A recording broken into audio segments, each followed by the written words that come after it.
Hello students, today we are going to read History, Class 10, Chapter 1st, that is the Rise of Nationalism in Europe.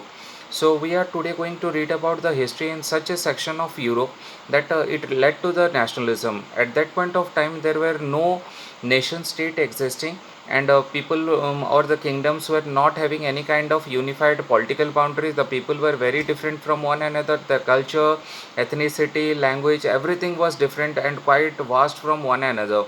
There was nothing common between these people, and making the sense of nationalism among the illiterate masses of Europe was a very tedious task for the nationalist leader at that point of time. So today we will find out what was the process of national unification.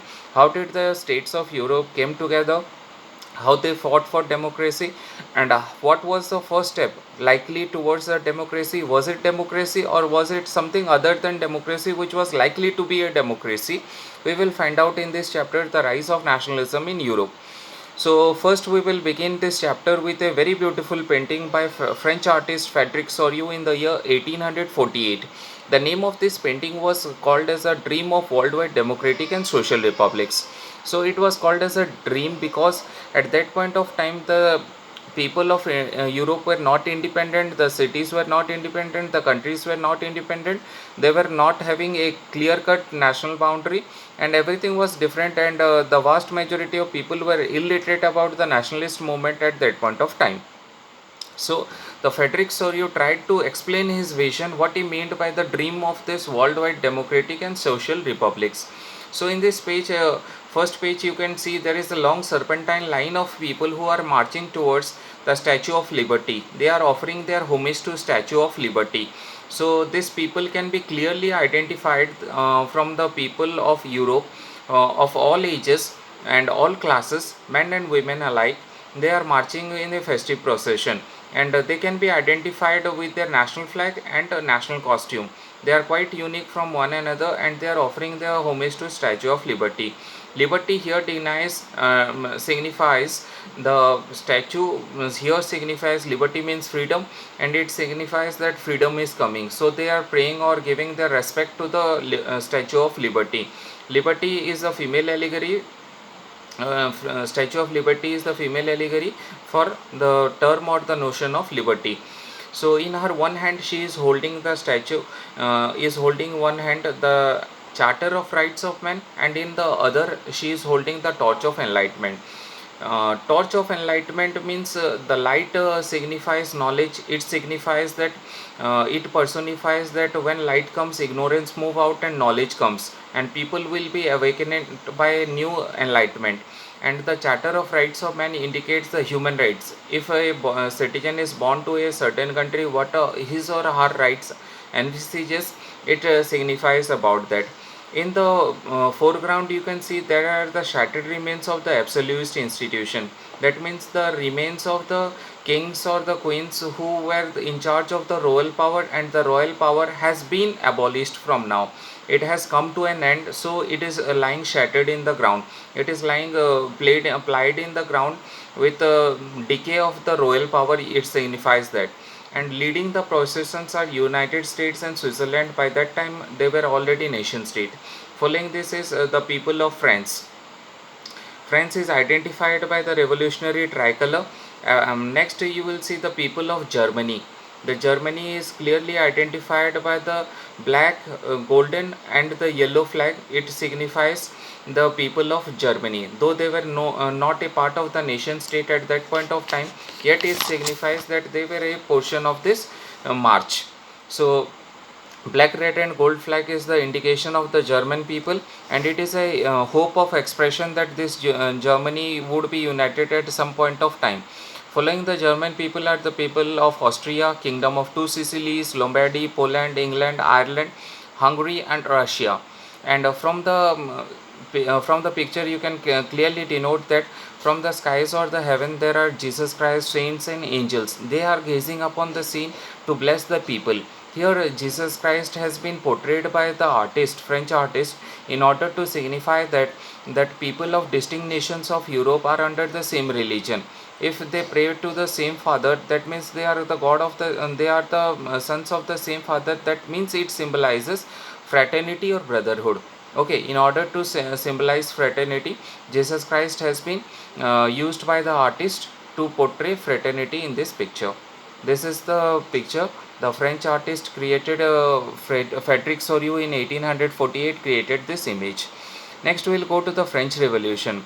So, you know the important date for the French Revolution was 14 July 1789. It was the date of the attacking of the prison of Bastille, and it signified the French Revolution. And from then on, the march for democracy went on. So 1789 is clearly stated as the age of the French Revolution. And why French Revolution is important? Because French Revolution taught to the world that what is democracy, why should people march for democracy, why there should be an end to the autocratic powers, why the king should not be ruling absolutely, and why the people should govern themselves or rule efficiently through the people elected representatives.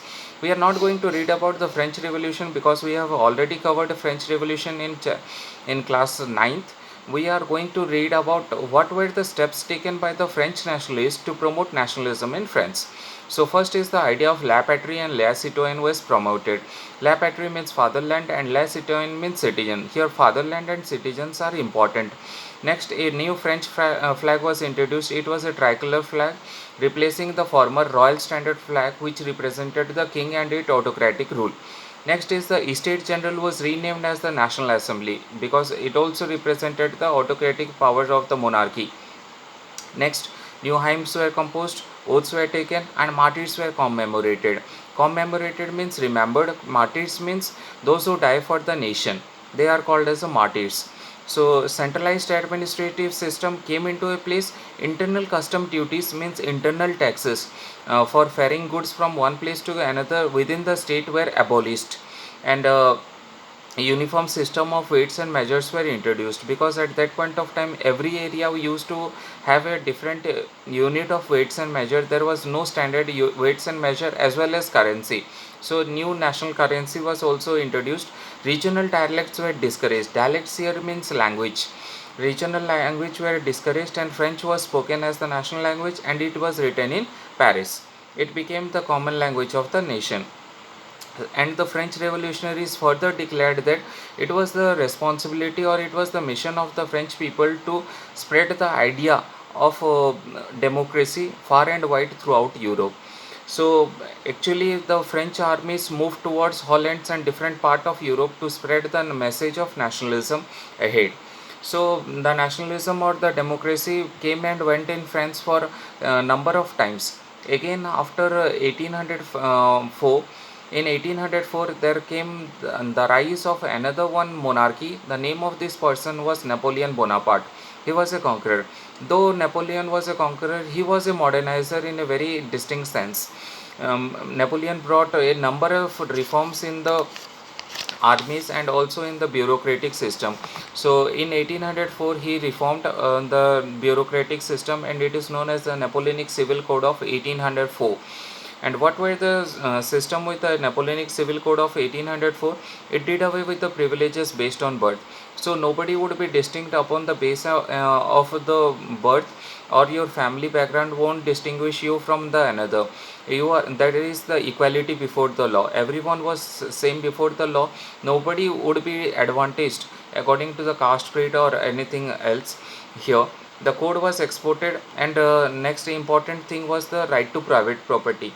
Before to that all the property belonged to the state, and from 1804 the state was no more responsible for the private property. Private property rested with the individual. This code was exported to different regions under the Napoleonic control. It was exported to Switzerland, Italy, Germany, and Napoleon simplified administrative division. Feudal divisions and the feudal landlords were abolished, and peasant, artisan, workers, and new businessmen enjoyed a newfound freedom here. So, though Napoleon was a very nice in his efforts, though he was very good in his conquering, yet there were reasons for hostility towards the Napoleonic rule. And finally, it was in the year 1815 Battle of Waterloo, Napoleon was defeated and he was severely crushed. What were the reasons of hostility? Let's find out. First is increased taxation. to fight for the Napoleonic armies to conquer rest of Europe. The taxes was increased in a lot of amount, and it was very difficult for the peasants and other people to pay off the taxes. Next, censorship. Censorship is the restriction upon the press. There was no freedom of press, and nobody could criticize Napoleon and his efforts. Next was forced conscription. Forced conscription means compulsorily being admitted to the army. That is what is called as a forced conscription. Nobody wanted to die, and for the collection of for the soldiers of the Napoleonic army, people were forcibly driven out of their homes.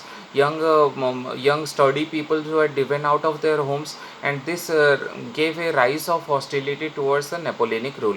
And finally, in the Battle of Waterloo, it was defeated, and Napoleon exited from the scene. Thank you. This is the part 1.